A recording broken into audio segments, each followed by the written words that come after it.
Seterusnya, hampir 1.4 juta peminjam Badanan Tabung Pendidikan Tinggi Nasional PTPTN kini tidak boleh lagi lari daripada membuat bayaran balik pinjaman itu.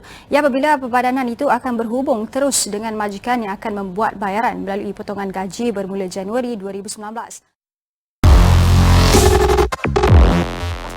Let's relook at the statistic of PTPTN borrower. It shows that the total of borrower is around 1,051,877 and the total amount of loan is 25,678,903,398 ringgit.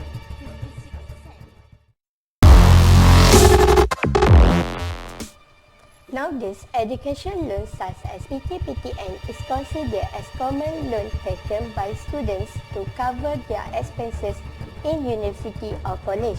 Those who qualified to enter university also need money to further study after secondary school for expenses and the fees. All those costs consist from the fees, book, event, food, transportation costs and other expenses. So, this need quite large amount of money to survive. For example, food per month worth 400 ringgit, minimum transportation cost per month worth 200 ringgit, books around 250 ringgit per semester, the lowest fees such as UITM were around 550 ringgit per semester.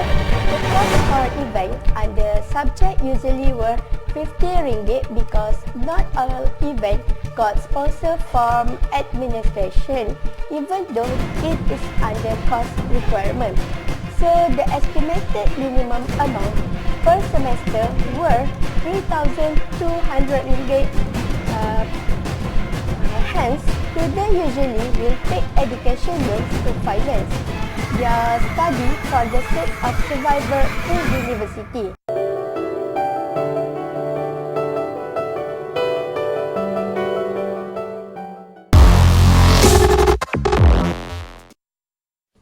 One of the problem is the fee for university is increasing. For example, University Technology Malaysia (UTM). The fee increased in big amount, which was 529% in year 2016. Students were more burdened with the cost of their study. Indirectly, they need to owe more from the lender, such as PTPTN, to finance their study. End up, they need to pay large amount after finish their study. Jangan, tindas kami.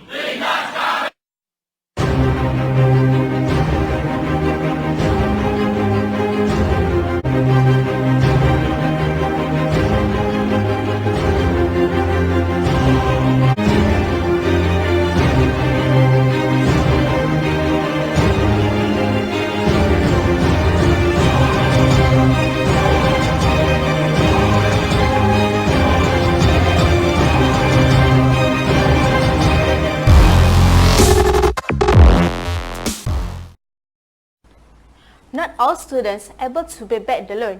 Certain graduated students fail to be employed. So, this is the problem. How they can pay back the loan that they had made earlier if they fail to get income? Some of politicians said that the tuition fee in Malaysia was one of the cheapest in the world. This is not how you solve the problem. Kos untuk pelajar-pelajar tersebut.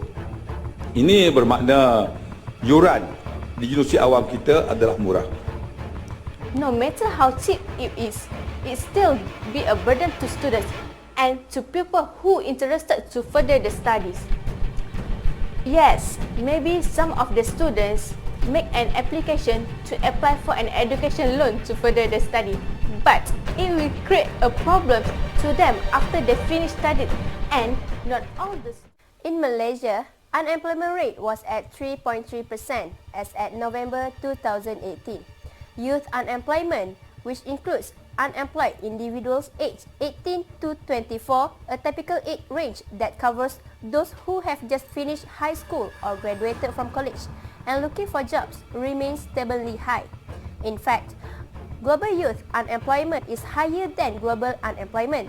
It is around 13.2% in 2017 and is estimated to stay around the same level in 2018.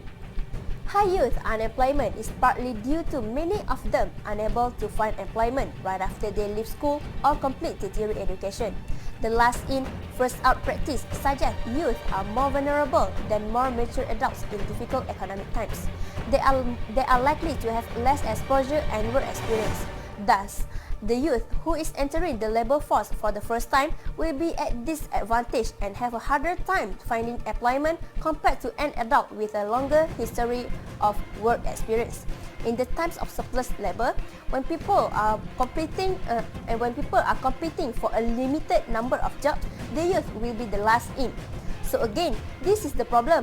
Tell me, how can they pay the debt? The interest keeps increasing year by year. End up, they just blacklisted. Because those who fail to pay the debt will be blacklisted. They can't even go to outside of the country. This is one of the impact of education loan.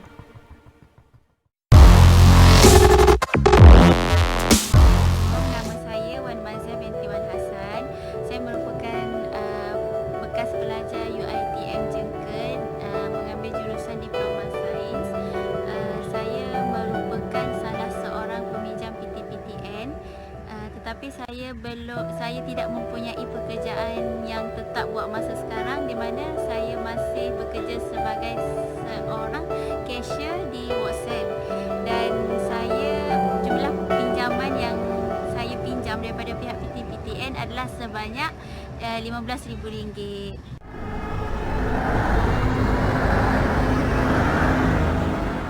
Pada pandangan saya, PTPTN ini adalah sesuatu yang membebankan, di mana seperti yang pihak cik tahu, saya merupakan salah seorang pekerja part-time di Watson, dan gaji yang saya dapat itu adalah tidak mencukupi untuk saya membayar balik pinjaman yang telah saya buat. Dan seperti yang kita tahu, jumlah perbelanjaan sekarang adalah semakin bertambah, di mana kos sara hidup adalah terlalu tinggi, dan saya juga tidak mampu untuk membayar balik pinjaman yang saya telah buat. Dan yang terakhir sekali ialah saya masih membuat bayaran balik pinjaman yang telah saya lakukan, kerana saya tidak mahu jumlah pinjaman yang saya buat itu tertunggak, di mana interestnya semakin bertambah.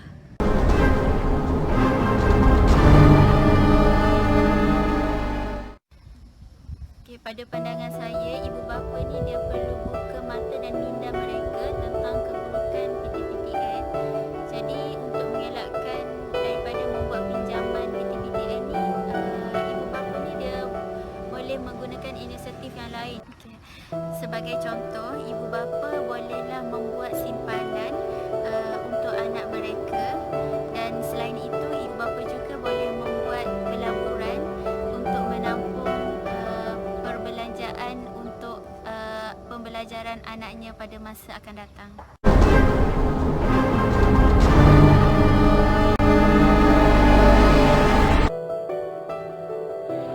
Saya berasa sangat menyesal kerana tidak membuat bayaran penangguhan awal PTPTN. Sekarang saya sedang melanjutkan pelajaran di peringkat ijazah dan tidak dapat membuat pinjaman PTPTN kerana nilai pinjaman PTPTN sewaktu diploma dahulu sudah banyak. Sepatutnya pihak PTPTN harus memberikan masa yang tertentu kepada peminjam untuk membayar balik pinjaman PTPTN itu. Sekarang saya sangat rasa terbeban dengan nilai pinjaman PTPTN itu, dan saya meminjam PTPTN adalah kerana untuk meringankan beban ibu bapa saya, tetapi sekarang saya berasa sangat terbeban dan sekarang tidak dapat membayarnya semula. Tambahan pula, bagi saya sekarang fresh graduate sukar untuk mendapatkan pekerjaan dan memerlukan pembelanjaan yang besar dengan kos sara hidup yang tinggi. Jadi ia memakan masa untuk saya untuk melunaskan bayaran balik pinjaman PTPTN itu.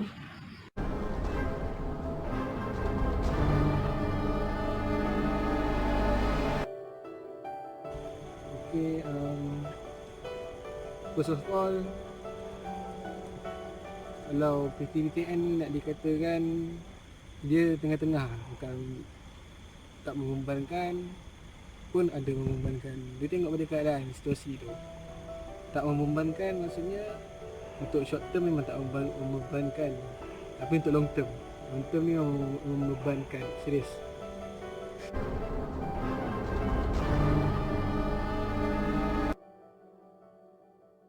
So bila I ada lebih rezeki tu yang Allah bagi, I bayar lebih. Kalau rezeki tu cukup, sekadar cukup untuk bulan tu, bayar yang ditetapkan sajalah. So macam tu lah.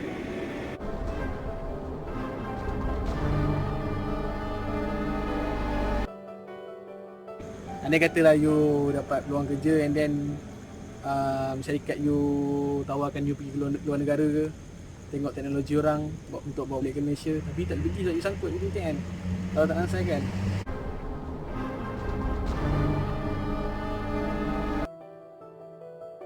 Itu lihat ni masalahnya jiwa muda lah, jiwa muda semua boleh. You tengok orang pakai iPhone baru, you nak pakai iPhone baru. You tengok orang pakai Honda, you nak pakai Honda. Ada jenis orang tu, tak semua, tapi ada jenis orang macam tu. Sebab tu lihat nak bayar. Ada 3 kesan tau. Kesan yang pertama, peminjam yang lihat untuk membayar pinjaman PTPTN ni, dia akan dihalang keluar daripada Malaysia lah. Dia akan disekat. Tak kira lah atas urusan rasmi atau tak rasmi. Urusan tak rasmi tu macam keluar untuk pergi holiday. Lepas tu dia punya pasport tak boleh nak diperbarui, tak boleh nak renew sebab sehingga sekatan tu ditarik balik. Okey. Yang kedua pula, nama akan disenarai hitamkan di pengkalan data SIKRIS. Benda ni sangat bahaya sebab dia macam menyusahkan, macam sukarlah untuk peminjam ni untuk buat pinjaman. Tak kira lah personal loan ke, car loan ke, loan rumah ke ataupun kad kredit. Jadi peminjam ni kena bayar balik pinjaman mengikut jadual, baru laporan SIKRIS tu macam nama kita akan dibersihkan lah dekat laporan SIKRIS. Untuk yang ketiga ni pula dia rumit sikit sebab dia melibatkan mahkamah. Peminjam yang gagal untuk bayar balik pinjaman ni, pihak PTPTN akan ambil tindakan undang-undang tau. Okay, so tindakan undang-undang dengan bawa peminjam ni ke muka pengadilan lah. So macam bila dah masuk mahkamah, of course akan kena kos tambahan lah, contohnya kos guaman untuk bayar peguam. Jadi pihak mahkamah juga boleh akan jatuhkan hukuman kepada peminjam yang gagal untuk bayar balik pinjaman mengikut jadual ni. Contohnya dia akan bekukan akaun dan juga akan tarik balik aset-aset dia. Itu je lah.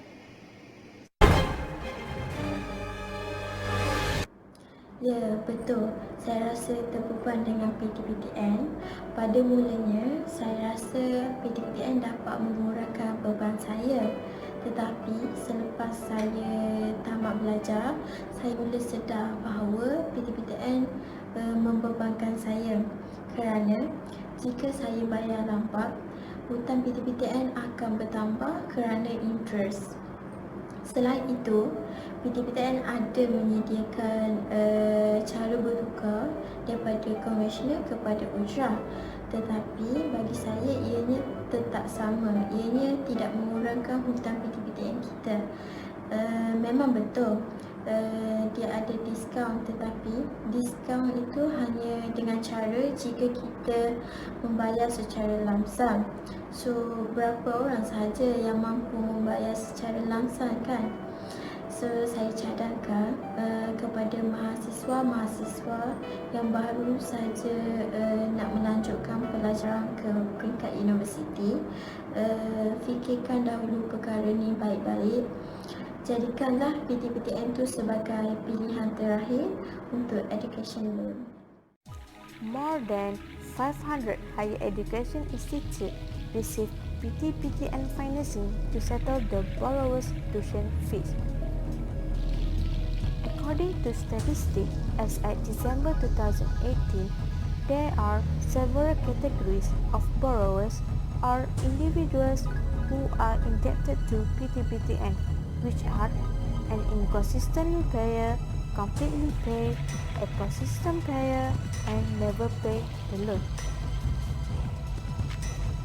Based on these four categories, the statistics shows 32%, which represent 616,000 of borrowers, did not pay the loan consistently, that contribute to 3.6 billion ringgit Malaysia in total. 26% come from 499,000 of borrowers has completely paid the loan, amounted 5.9 billion ringgit Malaysia. A total of 438,000 of borrowers, which represent 23%, paid consistently 2.5 billion ringgit Malaysia to PTPTN. 90%, representing 350,000 of borrowers, never repay the loan of 2.8 billion ringgit Malaysia.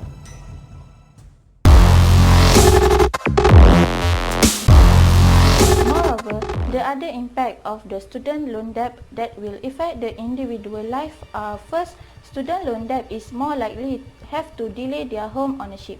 This is because they need to pay their student loan debt as their priorities instead of buying their asset. They did not realize that the price of the house will be increased in the future. A new study found that this year, which is 2019, it stated that it will increase to 1.7 trillion of the borrower that have to delay in buying their house because of the student loan debt. Second, student loan debt is more likely have to put their marriage and children, especially for women.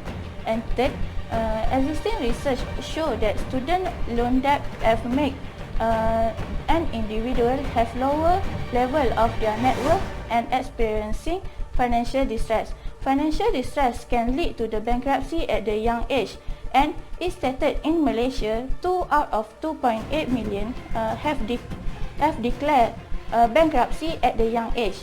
Last but not least, they have a lower saving, pension and retirement fund. This is because they need to use all the saving in paying their loan debt.